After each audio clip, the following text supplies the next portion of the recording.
what people understand is like one thing that comes with shame is you lie a lot, you kind of lose some honesty and some integrity, right?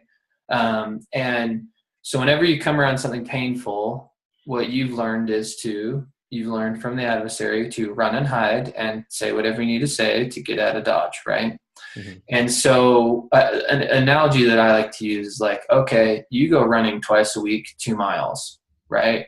For me to, and you go, well, I really want to be someone who runs a marathon. For me to show up and just go, just run the 26 miles. You know, you want to do it, just do it. Like your body is not ready for that experience. So you can want to do it all day long. We can pray for you to do it all day long. It's not going to happen.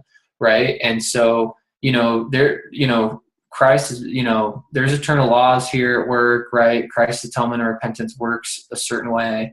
And, agency is very real. And so what I would say is to ask someone to go from being someone who's never honest when things come up that could potentially be painful for them to then all of a sudden be 100% honest.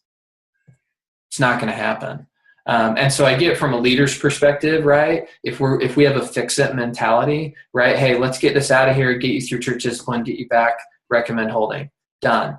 If that's the perspective, I get why that's very frustrating, right? And I understand that. Right. But the problem is you have someone who lies. I lied about everything. I didn't just lie about my addiction. If I had something happen at work and it was like, I just lie about it because I had that pattern in my life.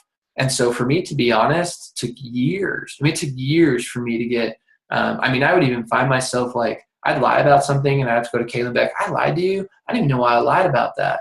I just struggle. And so the shame is the buzzword that they use at LifeStar is called spotlighting. And I think as a leader, you just need to be aware that it is, I will never say absolute because there's no absolutes, but with 99.9% accuracy, spotlighting will happen. And so when even with me, spotlighting happens. When I talk to addict, I'm crazy. Most of them haven't done as bad as stuff as I've done. And even still, I'll be like, how often do you do porn? And they're like, yeah, it happens like once a week. So in my mind, I'm like, it happens 2 or 3 times a week or more. Got it. And then sure enough, we have some conversations like, well, I don't want to tell you about this because, blah, blah. And so I think it's more understand that the confession part needs to be more of a process than a moment. And so what I would say is one of the most helpful things I can say, because this is very de-shaming, is to say something like, hey, you're here because you just got caught for having an affair. I understand that. I'm aware that oftentimes with, affairs and sexual struggles like this, there can be pornography use, multiple affairs, and other issues. So I understand if there's other things going on and you're not ready to talk about it. And I want you to know I'm okay with that. Because what did you just really communicate? I'm super safe. As a leader, I am super safe for you. And you've also communicated that you're not super judging them, right? And communicating those two things are huge. So one of my favorite examples of creating the safety is with Chris and Autumn's story. So Chris keeps not telling him everything. So one day Autumn goes up to him and she's like, look, and her therapist coached her into this. So I'll give that credit. And she's like, look, you don't have to tell me anything else. I just want to know if there's more. And so just say, yes, there's more. And I promise you, I'm not going to ask you about any of it. I'm not going to drill you down. I just want to know, is there more? And that's all I need to know.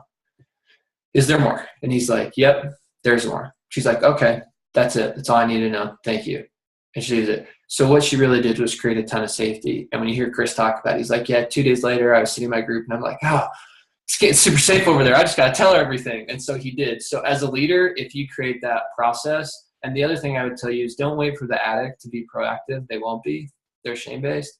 So I would, with that sentence of, hey, I know there's probably more. That's okay. We can work this out together. Schedule the appointment for next week. And when you show up next week, don't be shaming then and go, okay, we all know there's more, dude. Let's go, right? Just show up and go, hey, where were we last time? How's it going? And just ask the right questions, right? Are you feeling God's love, right? How's your marriage? How's your process going? Are you feeling supported? Are you finding resources? I love you. You're going to make it.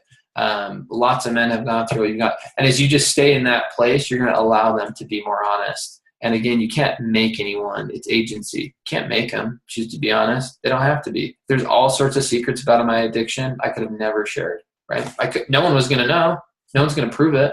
It just has to come from them wanting their own healing. There's a saying in the 12 steps in AA where they say you're only as sick as your secrets. And any addict getting in recovery will learn that. And the more safe they are, they'll want to tell everything. And actually, the most healing part of my whole recovery process is I had to sit down with Kayla where I shared all the details of my addiction. That was the most healing part of my process. So it will happen. You just have to give it time and just understand in that first meeting, it's not going to happen.